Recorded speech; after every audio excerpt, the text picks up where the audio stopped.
aula, galera, de geografia física através da discussão do conteúdo associado com a discussão de questões do Enem.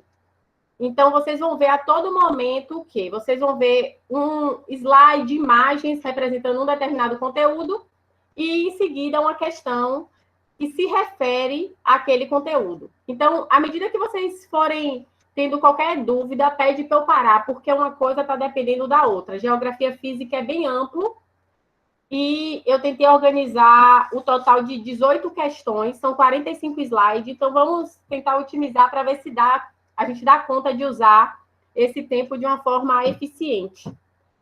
Outra coisa, na nossa próxima aula, né, aí a gente faz a revisão de geografia humana.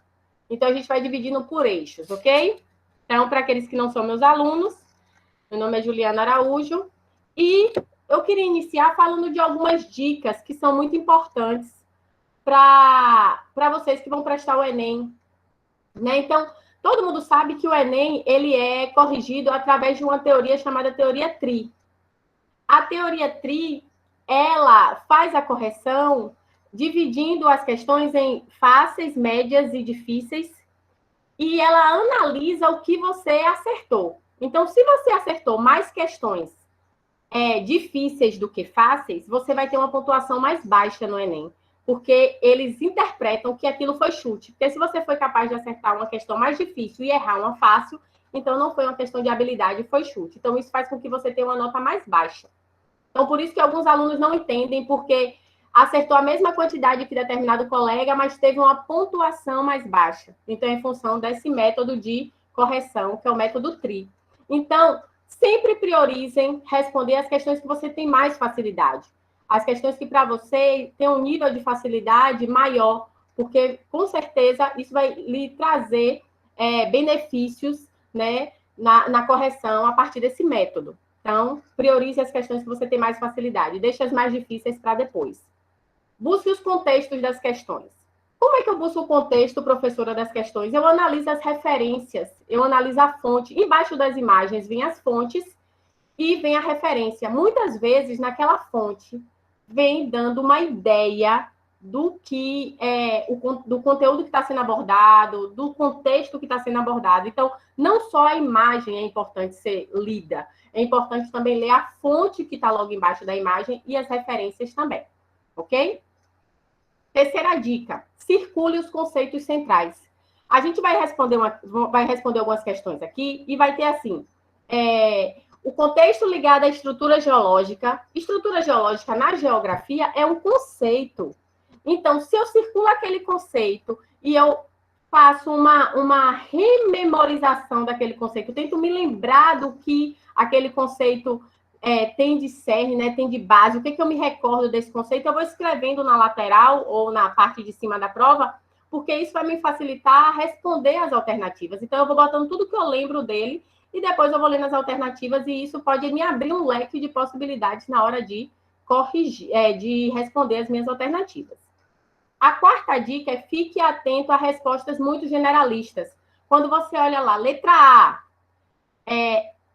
não acontecerá terremotos no Brasil. Isso é generalista. Isso não está levando em consideração as particularidades do nosso território.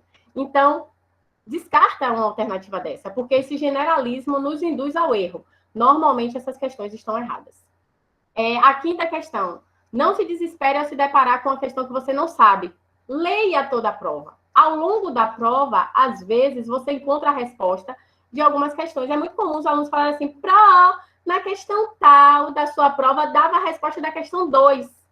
Não é porque a professora foi menos hábil para fazer aquela prova. É porque, de fato, o conteúdo ele é imbrincado de contextos e no momento que você está discutindo essas questões, que são questões extremamente contextualizadas, uma pode ajudar a outra. A ideia é que você tenha sagacidade para pegar isso. Então, não sabe uma questão? Circula, lê o restante da prova toda e vê se as outras questões não podem lhe dar uma dica de como responder aquela que você inicialmente não sabia. Sexta questão, fortaleça seu repertório. Repertório quer dizer fortaleça o seu cerne de conteúdo, o seu cerne de informação. Acho que Isaías já deve ter dito muito isso para vocês. porque isso ajuda muito na redação e ajuda também na resolução de provas, tanto de geografia como de história, de filosofia, de sociologia. Então, fortalece seu repertório, assistindo jornal, lendo o que tiver, lê até placa de supermercado, mas lê. E isso vai fazer com que você tenha uma bagagem maior e, consequentemente, pode auxiliar vocês na resolução de questões e na redação, que é parte essencial da nossa prova do Enem. Eu coloquei alguns temas aqui, não vou discutir esses temas, mas eu queria só que vocês pensassem que quando a gente fala de ciência humana, é importante a gente compreender que essa disciplina, que essa ciência está atrelada ao contexto, o contexto que nós estamos vivendo, né? A ideia espaço-temporal. Então, nós estamos falando de questões ambientais, nós estamos vendo aí as queimadas no Centro-Oeste, chegando agora até a Bahia, né, a Chapada Diamantina, Mucugê estava em chamas, caiu uma chuva, né, agora lá e esse incêndio, né, essa queimada teve uma amenização. Segundo fontes que eu tive, disseram que a queimada acabou em função da chuva. Mas nós estamos vendo o Centro-Oeste pegar fogo, né, o Pantanal, né, então isso traz uma repercussão para a biodiversidade. Então fiquem atentos a essas coisas. Direitos humanos, né? Então, a gente fala muito a respeito de direitos humanos a partir de uma visão extremamente estereotipada. É importante compreender o que significa isso, né? É importante falar disso, uma vez também que repercute traz como reflexo um repertório para você poder colocar em prática na sua redação, né? Racismo, a gente teve aí o caso de George Floyd, né, que repercutiu internacionalmente e trouxe reflexos também para o nosso país. Então, fiquem atentos a isso também. A diversidade, hoje se fala muito dos LGBTQIA+. É importante falar, é importante discutir. Por quê? Porque só quem conhece, respeita. É importante conhecer, é importante saber para poder se respeitar. Eu não preciso aceitar, mas eu preciso respeitar. Eu preciso conhecer aquela realidade. A realidade que existe não é apenas a minha que eu vivencio, existem diversas realidades. Então, eu preciso conhecer essas realidades. Desemprego, que a gente está vendo que foi algo que está sendo algo extremamente forte, né? E que teve um reflexo muito intenso com a pandemia, em função do fechamento de estabelecimentos comerciais. O que isso traz para a qualidade de vida do cidadão? O que isso repercute no poder aquisitivo, no poder de adquirir alimentos, roupas, remédios dessas famílias, né? Então, é importante pensar a respeito disso. Suspensão das aulas versus Enem. A gente sabe o quanto nós da escola pública estamos nos distribuindo para conseguir chegar até vocês, para que vocês não fiquem sem aula, mas a realidade que vocês estão vivendo é muito distinta da que os alunos de escolas privadas estão vivendo. Isso nos abriu e nos mostrou um abismo social enorme, e a gente precisa falar sobre isso. O Enem vai ser suspenso em janeiro? Com certeza não. Eu tenho quase certeza que não, né? Porque nós não estamos com uma base de governo que preza uma isonomia, uma igualdade, né? Então, a gente sabe que, infelizmente, grande parte do público da população, do público dos estudantes das escolas estaduais, municipais, serão prejudicados em função dessa suspensão de aulas. Violência doméstica e feminicídio. Na Bahia, a violência doméstica cresceu de maneira exponencial durante a pandemia. Nós tivemos um caso, inclusive, durante uma reunião da UESB, que uma moça tinha sido agredida, estava sendo agredida durante uma reunião de videoconferência. Então, quem estava participando da reunião pôde ouvir ela sendo agredida pelo companheiro dela. Então, virou uma coisa extremamente natural e que não pode ser naturalizado, né? A gente precisa falar sobre isso, discutir sobre isso e, acima de tudo, combater e denunciar. E a pandemia em si, que mudou o nosso ritmo de vida, nos colocou em uma outra zona, que não é uma zona de conforto, e a gente precisa pensar a respeito disso e discutir isso também. No contexto da geografia, quais são os eixos que a geografia aborda? Então, nós temos a geografia física, que é o que nós vamos discutir hoje, nós temos o eixo de geografia humana e nós temos o eixo de geopolítica. Atrelado a tudo isso, nós temos a ideia ligada à cartografia, que traz como referência principalmente a ideia de escala geográfica, escala cartográfica, projeções cartográficas. E aí a gente precisa também de um tempo específico para estar discutindo essas questões. Como não é um conteúdo que cai de forma sistemática no Enem. Eu não trouxe aqui agora para a nossa aula de Geografia Física, mas terá uma discussão quando nós estivermos falando sobre Geografia Humana. E as categorias de análise da geografia, que é território, paisagem, lugar e região, são as categorias de análise e os conceitos centrais. E aí vocês perguntam, mas e o espaço geográfico, Juliana, que é o objeto de estudo da geografia? O espaço geográfico permeia toda análise geográfica, que é o espaço ocupado, o espaço transformado, o espaço apropriado pelo homem. E esse espaço geográfico, ele pode ser entendido enquanto território no momento que nós estivermos analisando as relações de poder que perpassam nesse espaço. Esse espaço geográfico pode ser entendido como paisagem no momento em que eu analiso as fisionomias, as morfologias visíveis, né? Os elementos que compõem aquele cerne que minha visão alcança. Lugar, quando aquele espaço geográfico tem para mim um contexto de afetividade, um contexto de enraizamento, né? Eu sempre falo, quando eu estou discutindo lugar, daquela música de Pissirico, Márcio Vitor, né, que fala, na encosta da favela é difícil de viver e ainda tem o drama de não ter o que comer. A força da natureza, a gente não pode negar. O que resta para esse povo é somente ajoelhar. Então, mostra que as pessoas, mesmo correndo risco de vida, elas se mantêm naquele lugar. Por quê? Muitas vezes porque não tem outro lugar para ir e muitas vezes porque aquele foi um lugar que eles sempre viveram a vida inteira. Então, tem um vínculo de afetividade, de pertencimento, que vai para além da análise de segregação social, de pobreza e de miséria. Né? Existe uma relação de pertencimento com aquele espaço. Então, isso me traz a ideia de lugar. Né? E região, que nós estamos falando de espaço geográfico que é agrupado a partir de características em comum.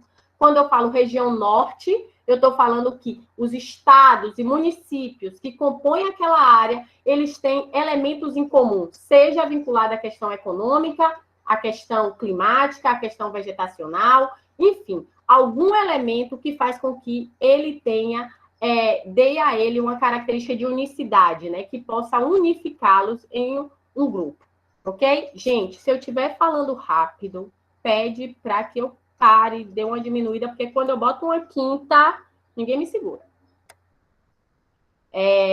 E como foi o Enem do ano passado, Juliana? Isso aqui é só para vocês terem noção das questões que caíram no Enem na prova de geografia do ano passado.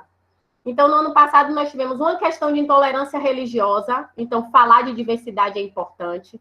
Nós tivemos questões vinculadas a problemas sociais, principalmente falando de pobreza, extrema pobreza. São aquelas famílias que vivem com menos de $2 por dia. Tivemos questões falando sobre espaço urbano e indústria, ecoturismo e mercantilização da natureza, clima e vegetação, globalização, cartografia com noções de escala e projeções, ecologia e biodiversidade, questão rural e questão indígena, sociedade e seus estereótipos, e demografia, fecundidade e migração. Então, essa foi a análise do Enem do ano passado. Então, percebam que é uma prova que coloca a geografia física associada com a geografia humana, por isso que nas nossas questões de hoje a gente vai analisar isso. E vamos lá para o que interessa.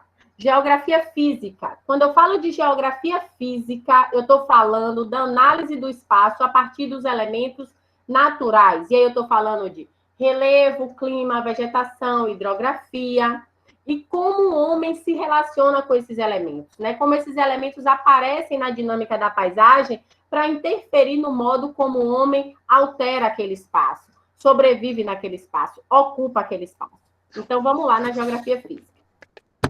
A primeira imagem que eu trago para começar a nossa primeira questão a ser debatida é essa. Relação homem-natureza.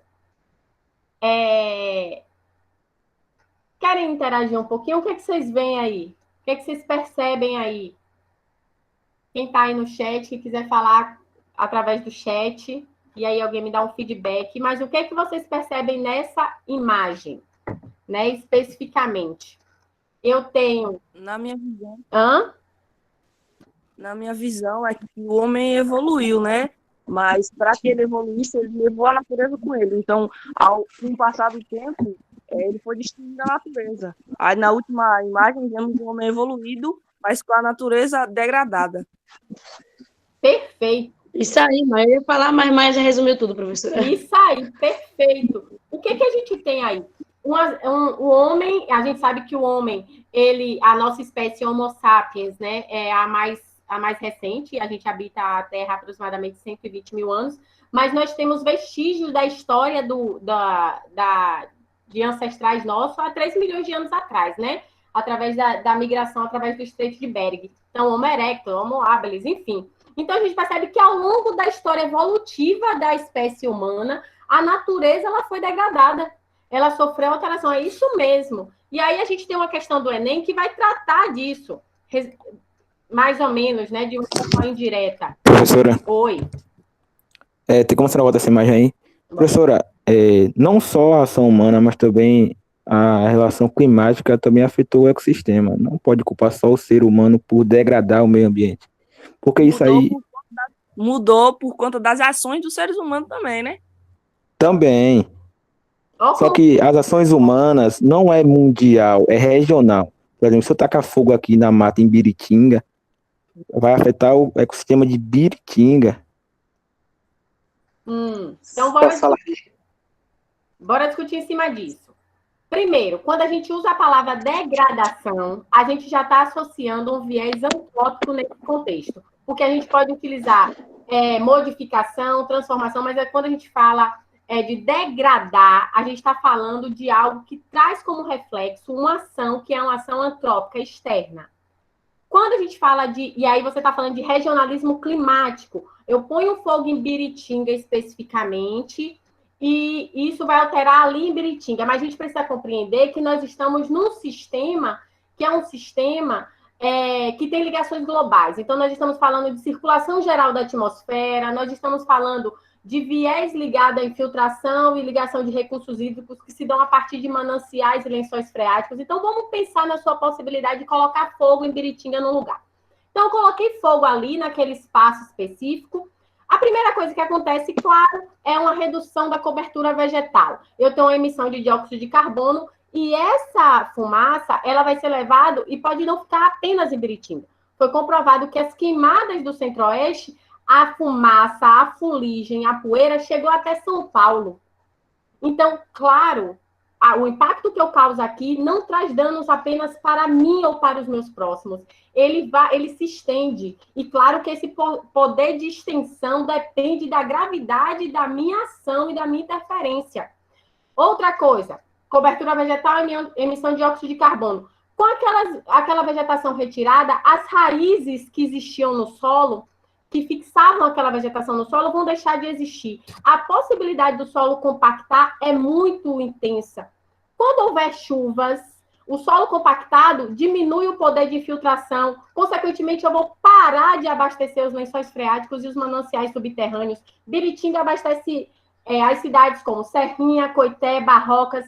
Essa queimada, mesmo que pontual em Biritinga, vai trazer reflexo apenas para Biritinga, ou trouxe reflexo também para os meus recursos hídricos. Eu não estou falando uma coisa da agora, uma queimada pontual, que claro que a repercussão pode ser menor, mas eu estou falando isso sendo feito de maneira insistente e constante ao longo de um dado período, de um longo período histórico.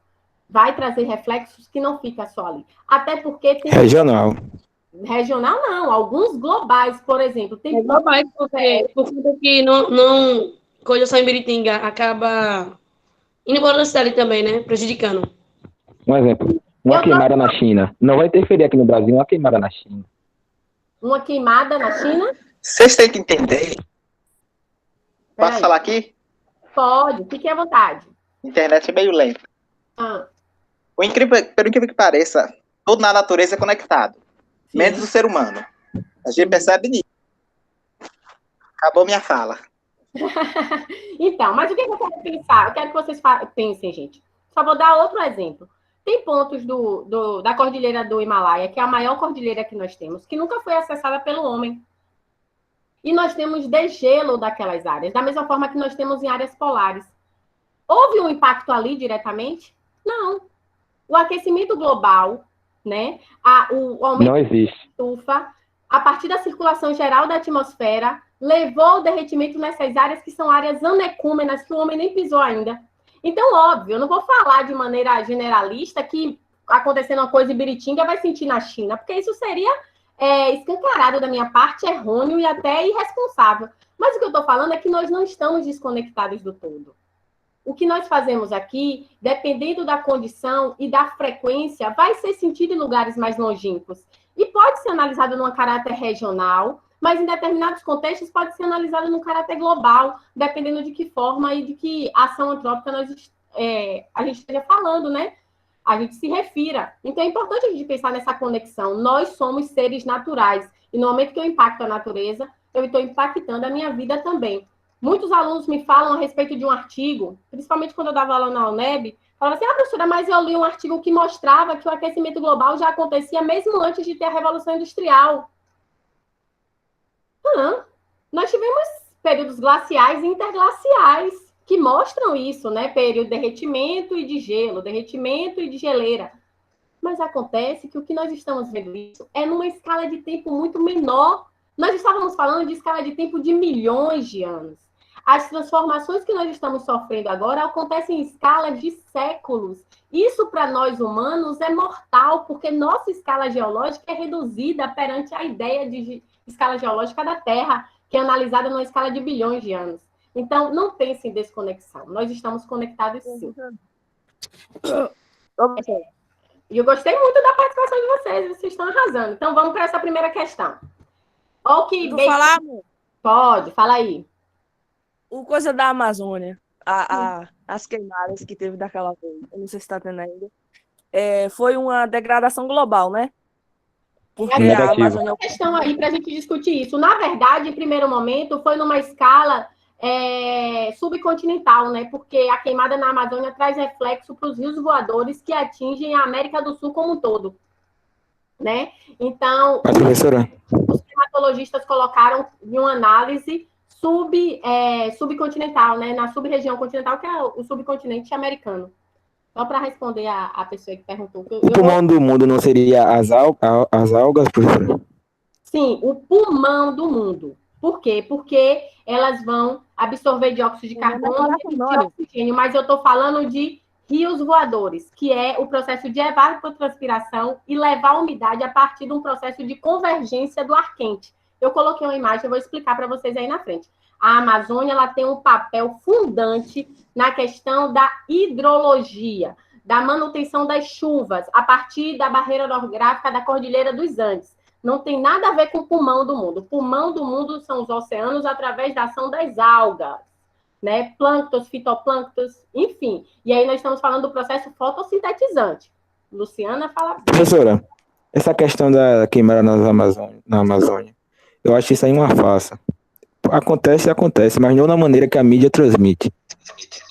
Infelizmente, eu só tenho como acreditar nos artigos que eu leio. Eu não tenho como estar lá para investigar, né? Então, eu tenho que acreditar nos artigos que eu leio, o que, em parte da mídia também, porque como eu não tenho como, né, ir lá fazer um estudo em loco, eu tenho que me apropriar disso.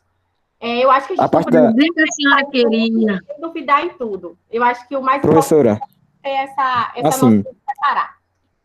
Tem parte da Amazônia que o ser humano não pôde chegar ainda. A Amazônia é muito extensa, professora. A parte da queimada é uma parte mais, vamos dizer assim, perto de pista, mas assim, não está atingindo diretamente a Amazônia, o centro, porque é impossível, né? Lá? Teve? Então, nem eu nem você podemos falar com tanta exatidão, se nós não tivermos. Então, nem eu nem você podemos falar com exatidão. Então, assim, preste atenção. Eu prefiro falar a partir da minha visão, daquilo que eu possa comprovar a partir do meu empiricismo, ou da minha teorização, ou a partir de pessoas que são extremamente confiantes. Eu confio nos meus colegas pesquisadores, e quando eles me dizem que a Amazônia pegando fogo traz um reflexo que é global e destrói a biodiversidade, eu vou acreditar neles independente, até que alguém me prove o contrário com fundamento científico, com argumento acadêmico, e eu posso dizer, através de uma experimentação comprovada. Se for por achismo, eu dispenso, porque achismo não, né, tá fora da minha nuance. Mas bora continuar, senão a gente não anda. Tá bom o negócio, mas bora continuar mais um pouquinho. Olha o que tinha no Enem do ano passado. E bora ver em que linha o Enem tá pedindo a resposta, né? Se é na ideia do achismo ou se é na ideia da comprovação a partir do que os livros trazem. Olha o que Bacon vai falar. Os segredos da natureza se revelam mais sobre a tortura dos experimentos do que no curso natural. Olha o que isso traz. Ele é quase uma metáfora para falar da relação homem-natureza.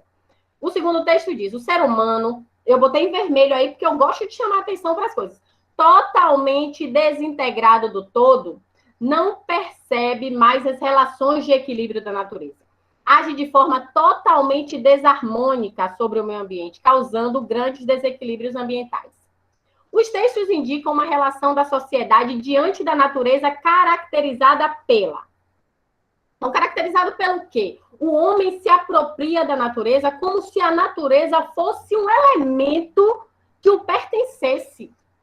Um elemento de domínio. Qual é a resposta dessa alternativa, gente? O que vocês acham? Letra A, objetificação do espaço físico. B, retomada de um modelo criacionista. C, recuperação do legado ancestral. Infalibilidade do método científico. Ou formação da cosmovisão holística. O que vocês colocam aí? O que vocês colocariam? Pessoal aí que está participando. Vai, Ariel. Como é? Quem dá mais? Eu não entendi muito, perdão, o slide saiu de tela. O slide? Ju, aconteceu Pra assim, mim, alguém projetou a tela, e aí quando projetou a tela, o Meet foi lá e reduziu o teu slide. Ele foi para bem pequenininho. Aí eu sugiro que vocês cliquem no slide de Ju, aí tem um desenho assim, tipo um clipezinho, você vai lá fixar a tela, que aí ele volta para a tela principal de vocês. É porque depende do layout, como está colocado, quantas pessoas é para aparecer na tela. Eu botei aqui fixado também. Eu estou no celular aqui como fixado, para eu poder ver vocês e ver o que eu estou falando. Estou no meu celular também. Me digam aí. Então, a primeira questão, gente, está falando da relação do homem com a natureza de forma desarmônica.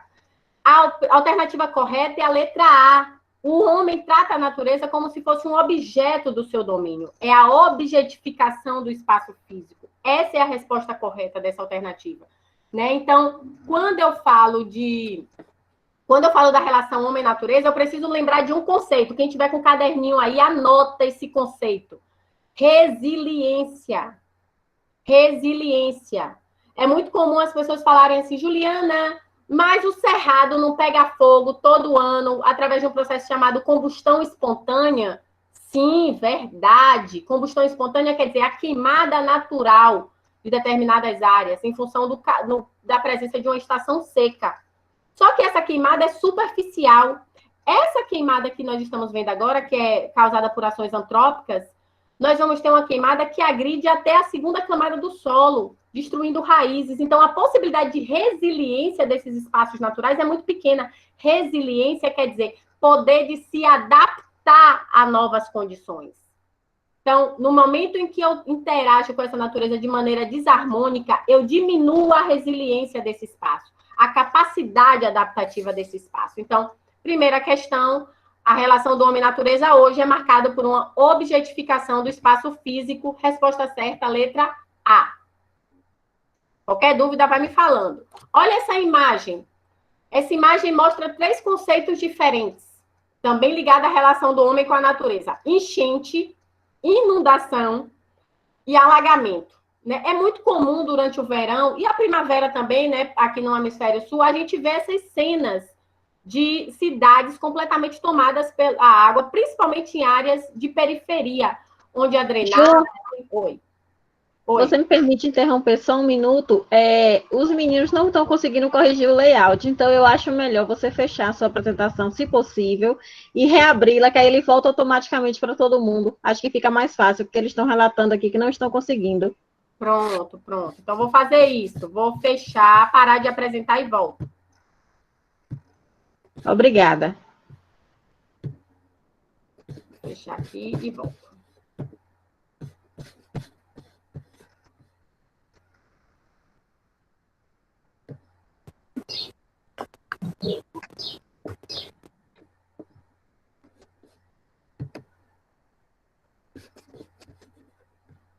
Todo mundo estava apresentando com tela inteira, Isana? Ou através de uma janela? Pergunta aí aos professores. Eles estavam apresentando em tela inteira. Ah, porque eu botei tela inteira também. Porque às vezes isso pode influenciar, né? Botei novamente. Bora ver aqui. E aí? Para mim já projetou grande. E para vocês, deem um sinalzinho aí no chat, por favor.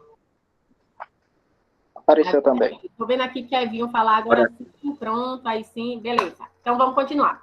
Então eu tenho aqui 3 conceitos: enchente, inundação e alagamento, beleza? Então é muito comum a gente ver essas imagens durante o verão, né? Principalmente em áreas onde a questão do escoamento superficial, onde a questão da drenagem pluvial é mal feita, né? A questão dos problemas ligados a saneamento básico. Então, eu tenho aí, como eu diferencio esses 3 conceitos, né? Então, a enchente, ela se refere a um processo onde eu tenho um aumento temporário do nível de água de um determinado rio, ou de um determinado lago, canal, enfim, em função de uma chuva intensa. Quando eu uso o termo inundação, eu já estou falando que aquele curso de água que tinha sofrido enchente ultrapassou o seu limite e extravasou para as áreas continentais. Então, a partir daí, eu tenho um contexto de inundação. E alagamento é o nome que eu dou para acumulação de água em determinados pontos, né?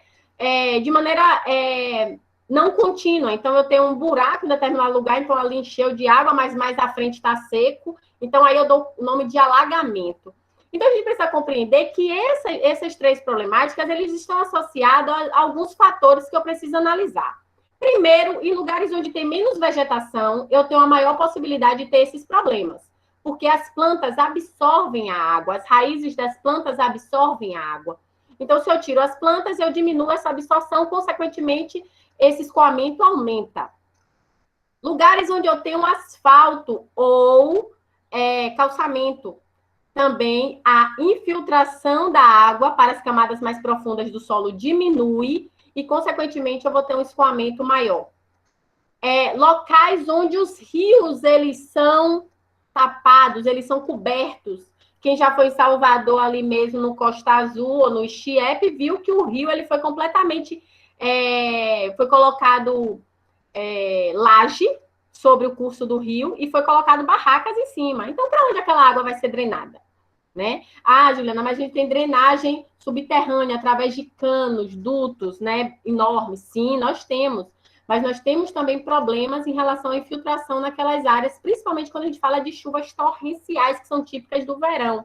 Aqui em Serrinha, nós também temos esse problema na região ali do shopping Serrinha, na região dos condomínios de Varginho Serra, né? A gente tem esse problema porque não foi feita uma drenagem, porque naquela área ali passam cursos de rios e que, no período de chuva, eles inundam.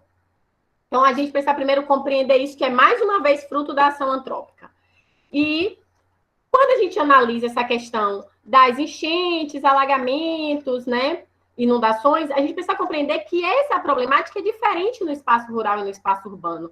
No espaço rural, onde eu tenho maior cobertura vegetacional, solo exposto, menos asfalto, menos concreto, olha, por favor, essa setinha azul nessa parte marrom que mostra o subsolo. Observem como essas setinhas são maiores, mostrando que a água penetra com mais facilidade. Se a água penetra, infiltra com mais facilidade, quer dizer que ela vai escoar menos, ela vai ficar menos na superfície. Já na cidade onde eu tenho asfalto, onde eu tenho casas, onde eu tenho paralelepípedos, onde eu tenho calçamento, essa infiltração é bem menor e, consequentemente, a presença de inundações é maior, né? Professora. Oi, pode falar. Então, qual é a sua solução para que no meio urbano isso aconteça? Isso não aconteça, né? Essa problemática não aconteça. É isso que você quer dizer. Ligada à inundação e enchente. Primeiro, respeitar os cursos de rios. Não jogar lixo nos rios para que eles mantenham o seu nível, né? O seu ponto mais baixo, né? Ele não sofra assoreamento, então é importante respeitar esses cursos hídricos para que a água tenha para onde fluir. Preservar espaços verdes com cobertura vegetal e com solo exposto, ou seja, não asfaltar a cidade inteira, deixar áreas de parques, áreas verdes, para que essa água possa ser absorvida, né? Então, são processos que podem ser feitos e fora, uma rede de drenagem eficiente para as águas pluviais. E aí está ligada a questão do saneamento básico, que nosso país sofre demais com saneamento básico, uma vez que menos de 50% dos municípios brasileiros, são mais de 5 mil municípios, dispõem de saneamento básico efetivo. Então, nós não temos drenagem para as águas pluviais. Então, é comum a gente ver boca de lobo entupida, a questão da consciência em relação ao dia de jogar lixo também é muito importante. Então, percebam que é um conjunto de fatores. Primordialmente, respeitar os recursos hídricos, deixar áreas abertas com cobertura vegetal e solo exposto, e de forma agregada, ter consciência na questão do lixo, né, de onde depositar seu lixo, respeitar a questão do saneamento básico ligado à drenagem de águas pluviais, são elementos essenciais para que a gente reduza essa problemática. Mas, professora, Oi. a senhora não acha que deixando a área verde, por exemplo, na cidade de São Paulo, deixando a área verde, o lugar que poderia ser empresa, que poderia trazer mais dinheiro, digamos assim, mais desenvolvimento, mais trabalho. A senhora acha que eu acho essas áreas verdes em cidades grandes, eu acho isso Eu prefiro de terra. Pode concluir. A mesma coisa de deixar a terra para os índios, certo? Que tem que deixar uma parcela, mas deixar um vasto pasto assim para os índios, eles não usam isso tudo. Para que eles querem isso tudo? Na verdade, verde. Lembrar que eles somos nós, né? Lembrar que eles não são eles, somos nós. É a primeira parte da gente compreender essa dinâmica. Segundo, a gente tem que... eu estava lendo um livro, quer dizer, estou lendo um livro, o nome do livro é Mulheres que Correm com Lobos, e uma parte do livro fala assim: hoje eu me alicerço no ombro daqueles que viveram antes de mim e que têm mais experiência.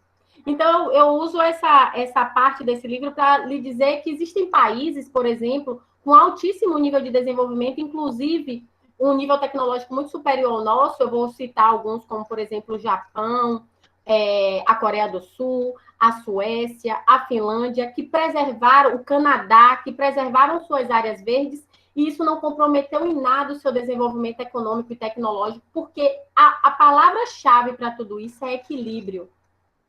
É perceber que, mantendo um ambiente saudável, as outras esferas da natureza e da sociedade, elas vão se manter saudáveis também. Eu preciso compreender que esses espaços, eles são espaços chaves para manter um equilíbrio de um lugar e de um ecossistema onde eu vivo.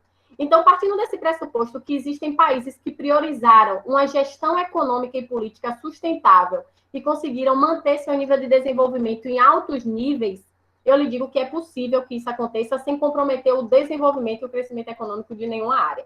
O que é importante é só ter equilíbrio. A palavra-chave é essa.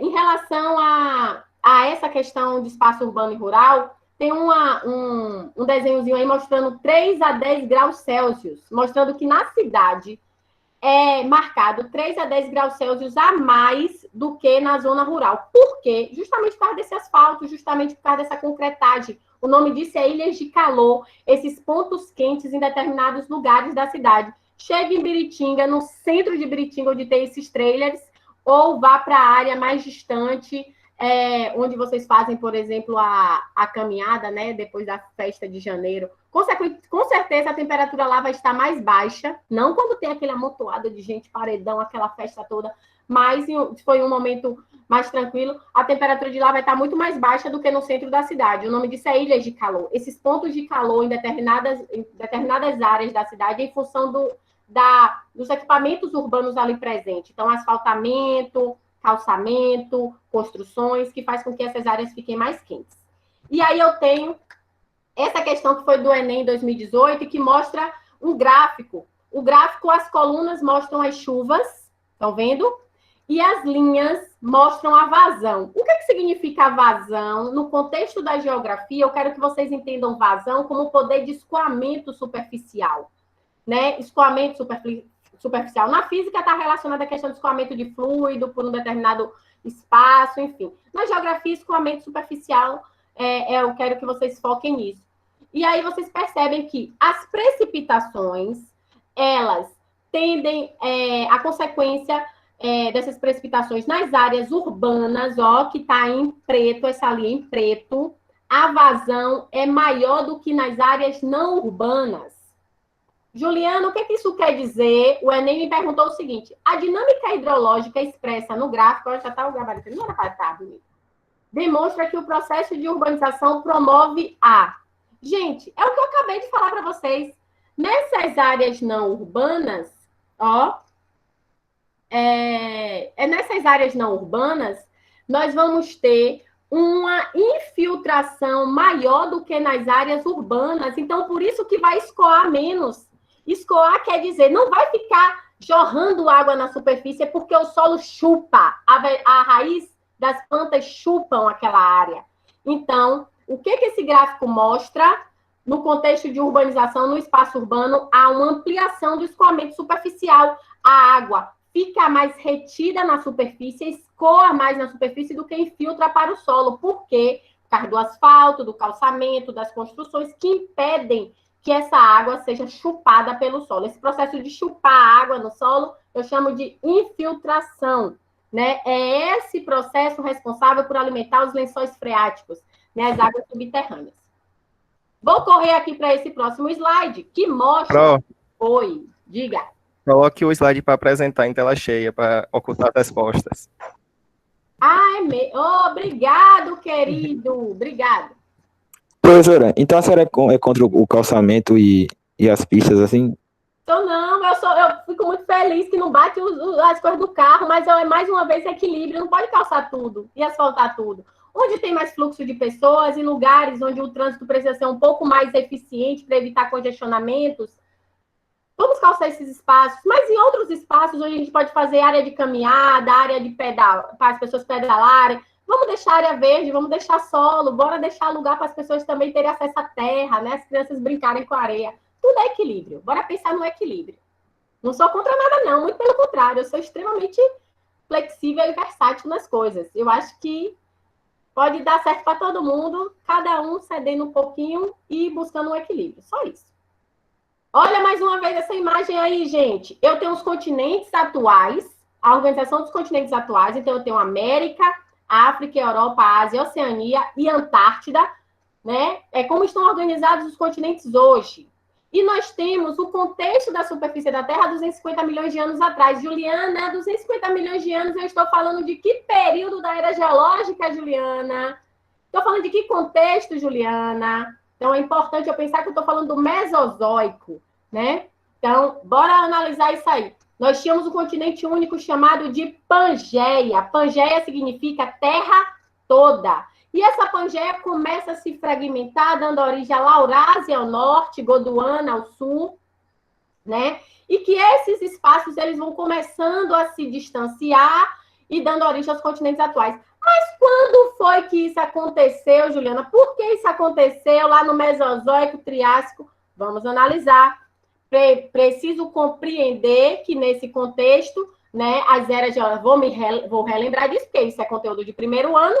Então, eu tenho desde a era pré-cambriana, que é de 4,6 bilhões de anos, até a era cenozoica, que é a era atual. Lembrando que os novos pesquisadores e os geólogos estão querendo introduzir uma nova era geológica nesse cenozoico, que é o antropoceno, que é justamente uma era, um período, desculpe, que fala da influência do homem na superfície da Terra, os impactos que o homem causa. Então, esse novo período geológico seria chamado de antropoceno. Está sendo colocado e sendo inserido na escala de tempo geológico. Nessa não tem, porque ainda não está atualizada e não foi ainda aceito 100% pela comunidade científica. Mas já é uma possibilidade, ok? Então, quando eu falo de Pangeia, eu estou falando do Mesozoico, mesmo período da era dos dinossauros, das jazidas carboníferas. Pensem nisso. E aí, a questão do Enem era essa.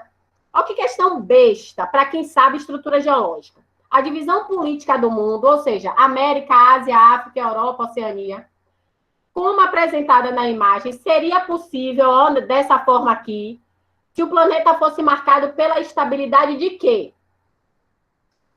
Então, para os continentes estarem da forma como essa imagem está sendo mostrada aí, gente, Era necessário ter uma estabilidade de quê? Do ciclo hidrológico, dos processos erosivos, da estrutura geológica, do índice pluviométrico, quer dizer, índice de chuvas, ou da pressão atmosférica? Cadê a galerinha aí? Hein? Professora, eu respondi no chat. Letra C. Letra C, justamente, estrutura geológica.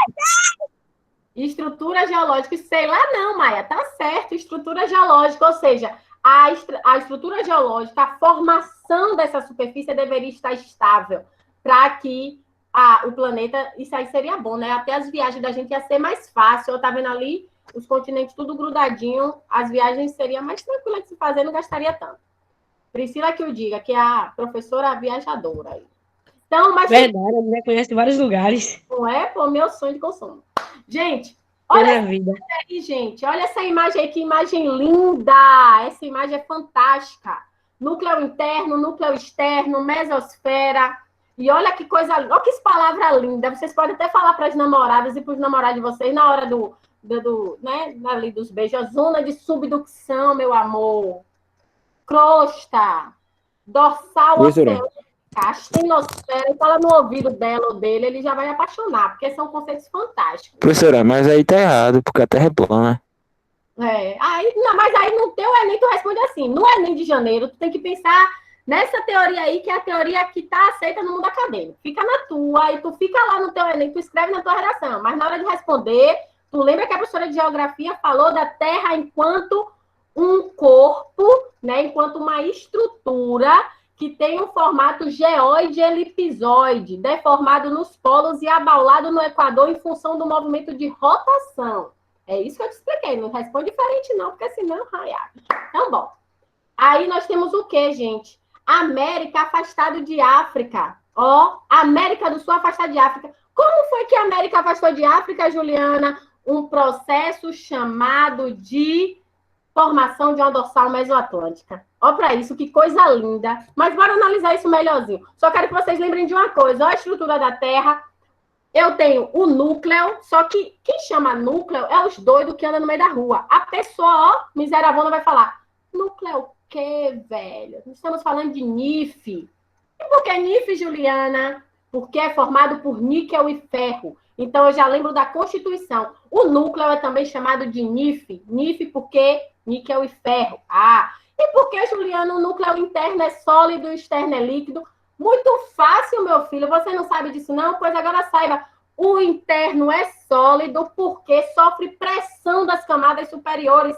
E essa pressão constante faz com que esse material, níquel e ferro, solidifique.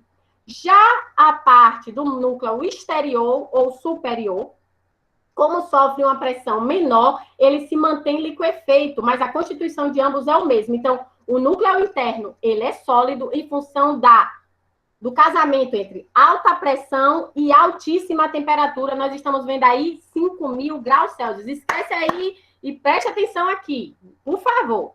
Manto. O manto é também chamado de mesosfera. Meso quer dizer meio, camada do meio. O que eu preciso lembrar em relação ao manto, Juliana? De uma camada chamada astenosfera. Astenosfera. Por que eu preciso saber disso, Juliana? Porque a astenosfera, quer dizer, toda a mesosfera é formada por magma, que são rochas derretidas, mas a astenosfera, esse magma, ele está fluido.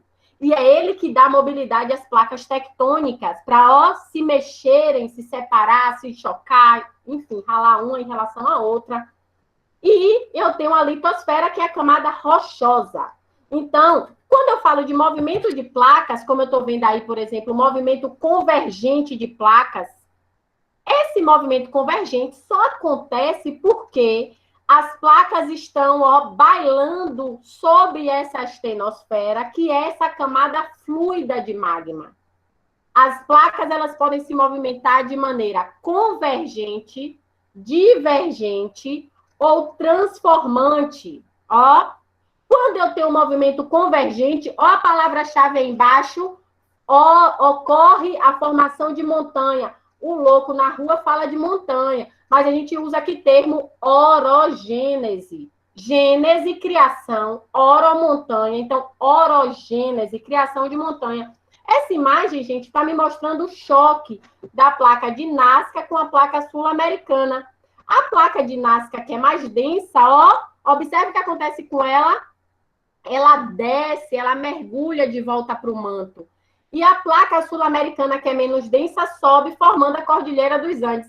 Esse processo, olha aqui minha mão, de descer, eu chamo de subducção. Mas só que para a pessoa normal, a gente precisa saber por que que desce. A gente não acredita em qualquer coisa, não. A pessoa tem que explicar por que que desce, Juliana, essa placa de Nazca. Ela desce, gente, porque ela é formada por silício e magnésio, que é mais denso, enquanto a placa continental sul-americana é formada por silício e alumínio, que é menos densa. Então, a densidade faz com que uma desça e a outra suba. Por isso acontece o processo de subducção. E aí vai formar o quê? Montanha, e vai formar fossa, como a fossa do Peru-Chile, são as fossas oceânicas. E eu preciso lembrar que a fossa mais profunda que existe são as fossas marianas lá no Oceano Pacífico, formada através de um movimento como esse. Entenderam? Fantástico. Olha que bonitinho aí o que Chegou na melhor parte que a senhora mais gosta, eu nunca vi. Chega, fala empolgada. Eu amo, eu amo, eu amo.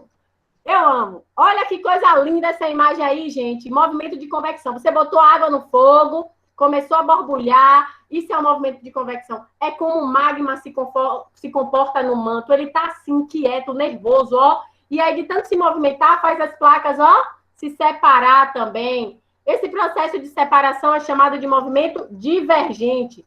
Se de um lado ele se separa, do outro ele se bate. Por isso que a todo momento que está acontecendo movimento divergente, acontece movimento convergente e assim vai. Então, o que esse movimento convergente forma, Juliana? Forma falhas. Olha aí, placa sul-americana se afastando da placa africana. Por isso que África e Ásia, ou África e América se separaram. Por quê? Porque entre esses dois continentes existem duas placas tectônicas que estão, ó, se afastando. Quando ela se afasta, o magma sobe, forma um novo relevo oceânico. Eu chamo de quê? Novo assoalho oceânico. Olha que coisa linda. O povo doido da rua chama de relevo oceânico. A gente não, a gente chama de novo assoalho oceânico. Por isso que esse movimento é chamado de movimento de construção, porque forma um novo relevo, um novo assoalho. Olha que coisa linda. A geografia é linda demais, gente. Só não gosta quem é maluco. Então, outro movimento que acontece é o movimento, ó, tangencial. Fica se ralando assim um no outro, ó. Que nem você encontrou uma menina na festa e não tem coragem de falar com ela, você vai lá e dá uma raspada nela. É um movimento tangencial, também chamado de transformante. Forma o quê, Juliana? Forma falha. Quem joga aí aquele joguinho, sei lá como é o nome do joguinho, o que dá tiro, não é esse Free Fire não, agora esqueci o nome. Tem a falha de San Andreas, né, lá nos Estados Unidos, fruto desse movimento, ó, transformante. Mas além da orogênese, que é a formação de montanha, esse movimento todo também tem outro nome chamado de epirogênese. Se o orogênese é um movimento horizontal de formação de montanhas, epirogênese é um movimento, ó, vertical. Uma camada sobe, a outra desce. Vocês ouviram falar de um terremoto que aconteceu aí um dia desses, que abalou aqui a região do Recôncavo Baiano, aqui a Bahia? Foi fruto de um movimento epirogenético de acomodação de camadas. Blocos antigos de grande proporção se movimentaram e, consequentemente, geraram esse tremor, né, no nosso estado, que causou o alarme de algumas pessoas, né? Então, epirogênese é quando esses movimentos tectônicos acontecem de maneira, ó, vertical, causando o soerguimento de uma área e o rebaixamento de outra. O povo normal fala rebaixamento, mas a gente fala como subsidência. Ó, a área rebaixou, sofreu o quê? Subsidência. Pensem nisso. E aí é o que pode acontecer. Você chega lá no Pai Inácio, isso aí é uma foto do Pai Inácio, Morro do Pai Inácio, olha que coisa linda. A área de topo é chamada de roche, que é a área soerguida. A área de vale lá embaixo, ó, é chamada de graben, é a área rebaixada. Roche e graben, fruto de um movimento epirogenético, formação de uma falha a partir de um movimento transformante. Olha que coisa linda, é lindo demais. E onde é que acontece essas orogenias, esses movimentos tectônicos são mais intensos aonde, Juliana? Em áreas onde as placas estão se chocando, onde elas se encontram, nas áreas de limites de placas. Olha as placas que existem na superfície da Terra. Placa euroasiática, Filipinas, indo-australiana, africana, antártida, sul-americana, norte-americana, do Caribe, Nazca, Cocos e do Pacífico. A área onde essas placas... Na superfície da Terra é um verdadeiro quebra-cabeça. E no encaixe desses quebra-cabeça é o limite das placas. E é nessa área de limite onde eu tenho vulcão, onde eu tenho montanha, onde eu tenho terremoto, onde eu tenho tsunami, aquelas ondas gigantes. Porque quando o terremoto, quando esse abalo acontece na Terra, eu chamo de terremoto. Quando ele acontece no mar, quando esse tremor, esse choque ou essa separação acontece no mar, eu chamo de maremoto. Mas é muito básico, é muito fácil. Só não aprende quem não quer. E aí tem uma questãozinha aí do Enem para a gente analisar. O terremoto de 8,8, 8,8 na escala Richter, altíssimo, vai até 10, que atingiu a costa oeste do Chile em fevereiro, provocou mudanças significativas no mapa da região. Segundo uma análise preliminar, toda a cidade de Concepción se deslocou pelo menos 3 metros para oeste. Buenos Aires moveu-se cerca de 2,5 centímetros para oeste. Santiago, mais próxima do local do evento, deslocou-se 30 centímetros para oeste e sudoeste. As cidades de Valparaíso, no Chile, e Mendoza, na Argentina, também tiveram suas posições alteradas significativamente. 13,4 centímetros, 8,8 centímetros. No texto, destaca-se um tipo de evento geológico frequente em determinadas partes da superfície terrestre. Esses eventos estão concentrados onde, galera? Onde é que esses eventos se concentram? Onde é que esses eventos se concentram, gente? Em áreas vulcânicas, faixas costeiras, estreitas faixas de atividade sísmica, escudo cristalino, áreas de bacias sedimentares. Onde é que está? Hein? Bora aí. Ah, uma coisa bacana da gente... Eu acho que Aonde? Tá certo? Aonde? Letra A. A primeira opção, áreas vulcânicas ou do material magnético se leva formando cordilheiras. Vamos olhar agora porque tá errado, tá? Errado. Errou. Áreas vulcânicas onde o material magmático se eleva formando cordilheiras. Galera, material magmático, quando chega à superfície, formam as dorsais. Para formar vulcão, precisa ter formação de fossa. Então, ó, nananina, falar que nem o meu sobrinho. Nananina. B, faixas costeiras onde o assoalho oceânico recebe sedimentos. Que sedimento o quê, minha filha? O assoalho oceânico recebe magma que se solidificou pelo choque térmico com a água. O magma quente encontra a água do mar fria, se solidifica, forma um assoalho oceânico. Essa tá erradíssima. O tsunami é provocado por choque de placa no oceano e não por expansão do assoalho oceânico. Deixa lá. C, estreitas faixas de intensidade sísmica. No contato, olha a palavra-chave aí, galera. No contato das placas tectônicas, próxima a dobramentos modernos. Bora voltar ali. Se eu analisar a costa oeste da América, aí onde está vermelho, eu tenho a Cordilheira dos Andes. Se eu analisar a costa oeste da América do Norte, eu tenho as Montanhas Rochosas. Se eu analisar a parte sul da Europa, eu tenho os Alpes. Se eu analisar a parte central e a parte sul da Ásia, eu tenho a Cordilheira do Himalaia. Vocês entendem que a área onde acontece mais tremor é a área onde tem dobramento moderno. Por que moderno, Juliana? Porque as montanhas se formaram pelo choque de placas na era cenozoica ontem. Por isso que é chamado de moderno. Então, é nessa área onde a gente vai ter tremor, gente, nessas faixas de intensidade sísmica, no contato das placas tectônicas, próxima a dobramentos modernos. Letra C, bonitos do meu core. C. Errei porque não quis, porque quis. Não queria mostrar. Eu também. A humildade é importantíssima, Matheus. A verdade é essa. É bem assim que as coisas acontecem. E, gente, eu tenho quanto tempo? Gente, já é 4 e 7 anos. Me fala aí, minha filha. É GTA mesmo, Kevin, que eu estava tentando lembrar. Isso mesmo, GTA. Isso aí. Isana, me fala aí se eu posso continuar. Você falta muito para terminar? Oxe, é doida, eu fiz slide para 3 dias. Eu fico aqui 3 dias falando.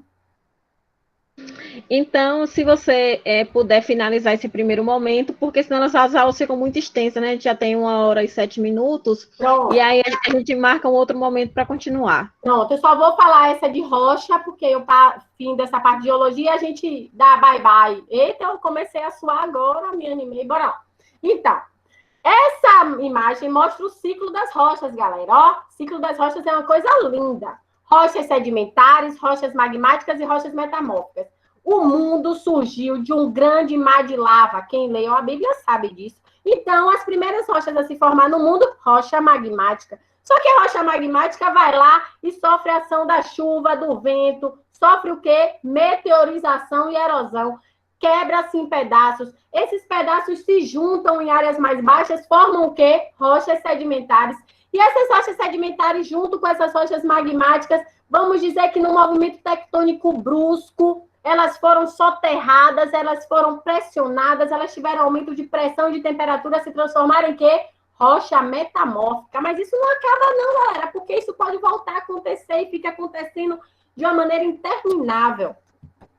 E aí, nessa questão do Enem, olha que coisa linda essa imagem, mostra camadas, né? E mostra os fósseis ali, diz assim, o esquema mostra depósitos em que aparecem fósseis de animais do período Jurássico. As rochas em que se encontram esses fósseis são, primeiro, se eu sei que está falando de fósseis, se eu sei que está falando de restos de animais e vegetais, eu já sei que é rocha sedimentar, galera. Eu vou eliminar magmática e metamórfica. Então, a A eu já eliminei, a C eu já eliminei e a E eu já eliminei. Só fica para quebrar minha cabeça qual? A B e a D. Então, bora ver. A B, pois os restos podem ter sido soterrados e litificados com o restante dos sedimentos.